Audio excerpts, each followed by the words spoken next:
तूल पकड़ता जा रहा है मंत्री रामसूरत राय से जुड़ा मामला। उधर नेता प्रतिपक्ष तेजस्वी यादव ने बार बार कह रहे हैं कि मंत्री रामसूरत राय से इस्तीफा की मांग कर रहे हैं। बिहार पटना के नेता प्रतिपक्ष तेजस्वी यादव ने राज्यपाल से मुलाकात कर मीडिया कर्मियों से मुखातिब हुए और नीतीश सरकार पर बोला बड़ा हमला और नीतीश के मंत्री रामसूरत राय को इस्तीफा देने को कर रहे हैं मांग। और क्या कहा प्रेस वार्ता के दौरान, आइए सुनाते हैं। कार्य स्थगन प्रस्ताव लाया था। कार्य स्थगन प्रस्ताव की जो है मंजूरी हम लोगों को नहीं दी गई, बिना जाने हुए कि हम लोगों ने कार्य स्थगन प्रस्ताव क्यों लाया है। और अभी उसके बाद जो है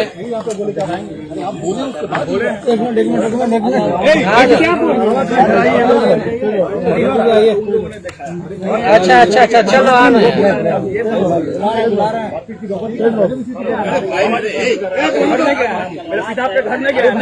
अरे गलत बात मत छोड़ो ना, भ्रमित मत कीजिए जनता को। अरे कुछ चीज ऐसा चल रहा है जो नहीं चलना चाहिए। बात को एक बार समझिए, जो कार्य स्थगन प्रस्ताव लाया गया उसकी मंजूरी जो है नहीं दी गई, ये जानते हुए भी कि हमारे पास सबूत है और हमने जो एविडेंस जो सामने सुबह आज रखा था उसका कोई सरकार के पास उत्तर नहीं है, ना ही मंत्री के पास उत्तर है। ये अति महत्वपूर्ण जो है मसला है जिसको हम सब लोगों को, जनप्रतिनिधियों को अधिकार है कि सदन में हम अपनी बात को रख सकते हैं। अभी आप लोगों ने देखा होगा, उसके बाद राज्यपाल महामहिम से हम लोग मिलकर के भी आए, बात को रखे। 2 बजे से स्वास्थ्य विभाग पर जो है वो चर्चा होनी थी। चर्चा होने के बाद जो राष्ट्रीय जनता दल का जो समय है, हर पार्टी को मांग पर कटौती प्रस्ताव के बोलने का अधिकार होता है। उस पर हम जब उठे बोलने के लिए तो ये कोई झुठला नहीं सकता, ये सच बात है कि नेता विरोधी दल का जो पद होता है वो संवैधानिक होता है। संविधान में मुख्यमंत्री और मंत्री होता है संवैधानिक पद पर, उप मुख्यमंत्री कभी भी संवैधानिक नहीं होता। लेकिन आप सुबह से लेकर शाम तक अगर आप देखिएगा तो हमको एक बार भी अपनी बात को रखने का मौका नहीं दिया गया, जो कि आज तक ऐसा नहीं हुआ। कई अति महत्वपूर्ण मुद्दे जो आते हैं उसमें आसन को ये पावर है, शक्ति है कि उसमें बोलने का मौका दिया जाता है। तो लगातार हस्तक्षेप किया गया और हम जैसे स्वास्थ्य विभाग के मांग पर अपनी बात को शुरुआत किए, वैसे ही आपने देखा होगा कि कई लोगों ने टिप्पा टिप्पणी, बल्कि ऐसे मंत्री जो पहली बार बने हैं जिनको गरिमा मंत्री पद का नहीं पता है, ये एक सोची साजी बीजेपी की, नीतीश जी की रणनीति है। पूरे दिन सुबह से गायब है नीतीश कुमार जी, जब उनके मंत्री पर इतने गंभीर आरोप ही नहीं बल्कि एविडेंस के साथ रखा जा रहा है। कहाँ है मुख्यमंत्री? मंत्री किसके हो? किसने बनाया उनको मंत्री? क्यों भाग गए नीतीश कुमार जी? क्यों नहीं है सदन में? और जो बीजेपी के लोग हैं पूरी तरीके से सदन में लोकतांत्रिक ढंग से, जो लोकतंत्र का मंदिर है, वो सदन नहीं चलने देना चाहते। आप लोगों ने भी देखा होगा, अध्यक्ष ने मुझे 2 मिनट का समय दिया। हमने बोला कि 2 मिनट में हम अपनी बात रख करके खत्म कर देंगे, लेकिन कई ऐसे मंत्री हैं जो सदन आसन को जो है वो डिक्टेट कर रहे हैं कि क्या करना चाहिए क्या नहीं करना चाहिए।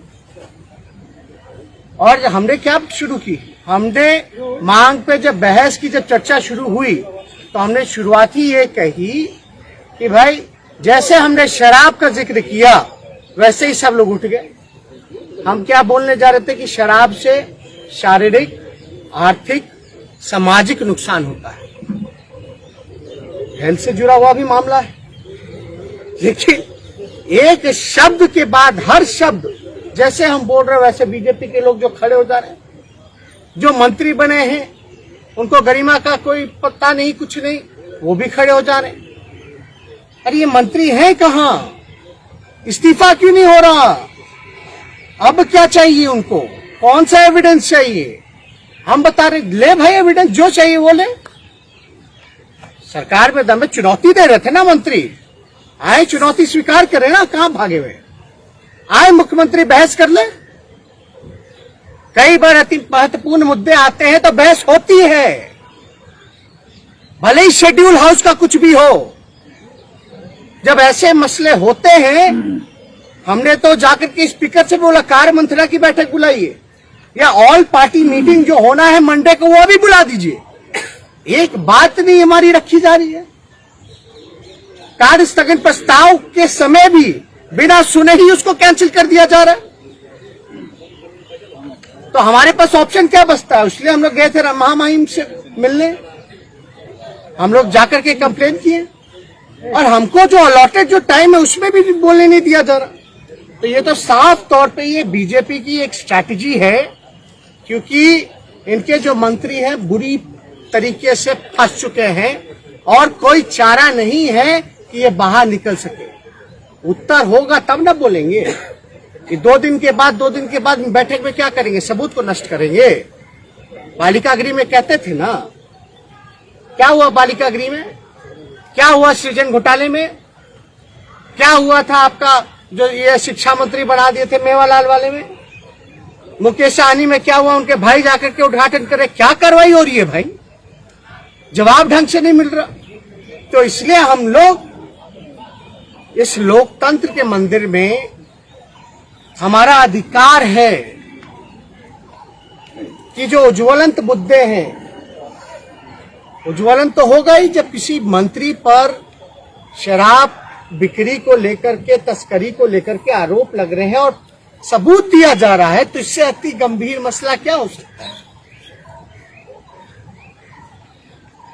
आपको कुछ और लगता है इससे पूछने में? तो आप क्यों आ गए? देखिए, गर्मा गर्मी तो हुई है दोनों तरफ से, लेकिन आप बताइए ना, जब हम उठे तो वो लोग क्यों बोलने नहीं दे रहे भाई? उनको सुबह से बोलने दिया गया, सुबह से बोलने ही नहीं दिया जा रहा। कार्य स्थगन प्रस्ताव लाओ, कुछ लाओ, और हमको क्या स्पीकर के बात का उल्लंघन किया जा रहा है। वहां स्पीकर जो होता है, जो आसन होता है, वही सब कुछ होता है। आसन बोल रहा है, आप बोलिए।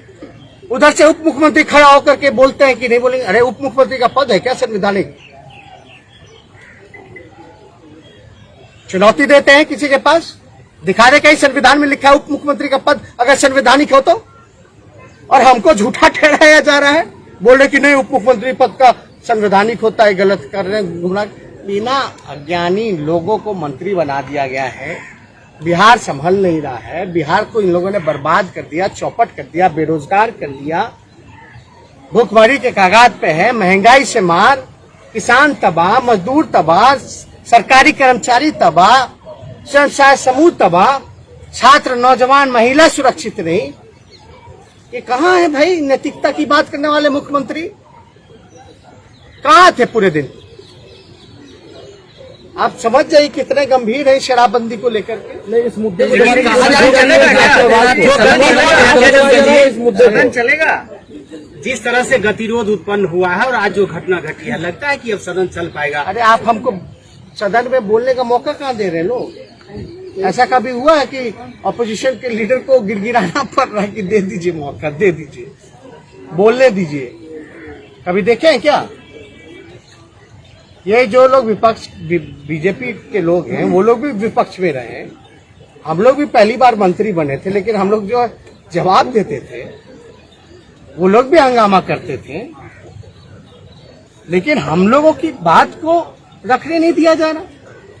डर है ना, यानी किसी ना किसी चीज का डर है कि तेजस्वी यानी जो कह रहा है, जो सबूत पेश कर रहा है, वो सच्चा है और उसका कोई जवाब इनके पास नहीं है। सुबह से प्रेस कॉन्फ्रेंस हमने 9 बजे किया, क्या किसी ने आपको एग्रीमेंट का पेपर दिखाया? क्या किसी ने ट्रांजैक्शन अकाउंट दिखाया? अगर एग्रीमेंट हुआ होगा तो आपके खाते में पैसा आया होगा या कटा होगा कहीं से, उसका जवाब मिला क्या? तो असल बात यह है कि लोग हताश है, निराश है। नीतीश कुमार जी जैसा कोई कमजोर मुख्यमंत्री पूरे देश में नहीं है, बेबस है, लाचार है, थके हुए हैं, बिहार नहीं संभल रहा है, पूरी तरीके से सिस्टम जो है चरमरा सी गई है। अब बताइए झूठे जवाब दिए जा रहे हैं सदन के अंदर, तो ऐसे कैसे सदन चलेगा? सवाल यही है कि विपक्ष की आवाज को दबाया जा रहा है या सुबह से जो ये मुद्दा गरमाया हुआ है इस मुद्दे अरे सप्लीमेंट्री क्वेश्चन तक नहीं पूछने दिया जाता है। तेजस्वी जी, आपके विधायक जिनको उन्होंने कहा कि मुझे जात सूचक शब्द कहे, दलित मानसिकता मेरा अपमान किया है, अगर नेता प्रतिपक्ष मुझे इजाजत देंगे तो मैं SC/ST का मुकदमा कराऊंगा जिन्होंने उन्हें जात सूचक। आपका क्या? देखिए सब कोई स्वतंत्र है इस चीज को लेकर। अगर किसी को अपमानित किया गया है तो उसका अधिकार बनता है कि केस मुकदमा कर सकते हैं, लेकिन ये भी देखने वाली बात है कि विधानसभा परिसर में क्या ये नियम लागू होता है कि नहीं होता है FIR करने का। तो इस पे तो हम ज्यादा कुछ नहीं कहेंगे, लेकिन स्पष्ट बात है कि सरकार के लोग डरे हुए हैं। लेकिन जो ये बात समझ जाए सब लोग, सरकार के लोग घबराए हुए हैं, डरे हुए हैं। और हमने तो ये सदन में भी कहा कि जैसे खड़े होते उठने दो शब्द बोलते वैसे कपकपी होने लगती है लोगों को, करंट लगने लग जाता है। लोग खड़े होकर के पता नहीं क्या बोल देगा, क्या दिखा देगा, सरकार बेइज्जत हो जाएगी, खत्म हो जाएगा सब कुछ, इसलिए मामले को दे दो। अच्छा बताइए, जब स्पीकर ने 2 मिनट हमको समय दिया तो उप मुख्यमंत्री कौन है भाई रोकने वाले? Is he have any power और he has special power to dictate the speaker? This is a very shameful incident. अब आप समझ जाइए, ऐसे ऐसे लोग इतने बड़े जिम्मेदारी के पद पे हैं तो क्या हो रहा है? मंत्री ही शराब की बिक्री करवा रहा है, सबूत होने के बाद भी नीतीश कुमार असहाय है। अब क्या पता क्यों ऐसा हो रहा, नहीं हो रहा। भाई जवाब देने के लिए कोई होना चाहिए ना, ये मुद्दा गंभीर है। लेकिन सदन में जो नौबत आई आज एक तरह से मारपीट की नौबत आई, इसकी फिर पुनरावृत्ति हो सकती है अगर आप ये विधायक दल के नेता हैं, अगर अपने सदस्यों का अगर नहीं समझाएंगे, सत्ता पक्ष नहीं समझाएगा, तो फिर जो स्थिति हुई है तो लोकतंत्र के लिए अच्छा नहीं है ना। लोकतंत्र के लिए अच्छा नहीं तो सब लोग स्वीकार करते हैं, लेकिन बात भी तो होनी चाहिए ना। आप बात करने नहीं दे रहे, आप कार्य मंत्रणा की बैठक नहीं बुला रहे हो, आप ऑल पार्टी मीटिंग नहीं बुला रहे, फिर भी बुला रहे हैं। बुलाइए, समाधान कीजिए। हम तो इसी चीज को लेकर के गए। अपडेट खबरों को देखने के लिए देखते रहें खबर 365 न्यूज। साथ ही लाइक, शेयर और सब्सक्राइब करना ना भूलें।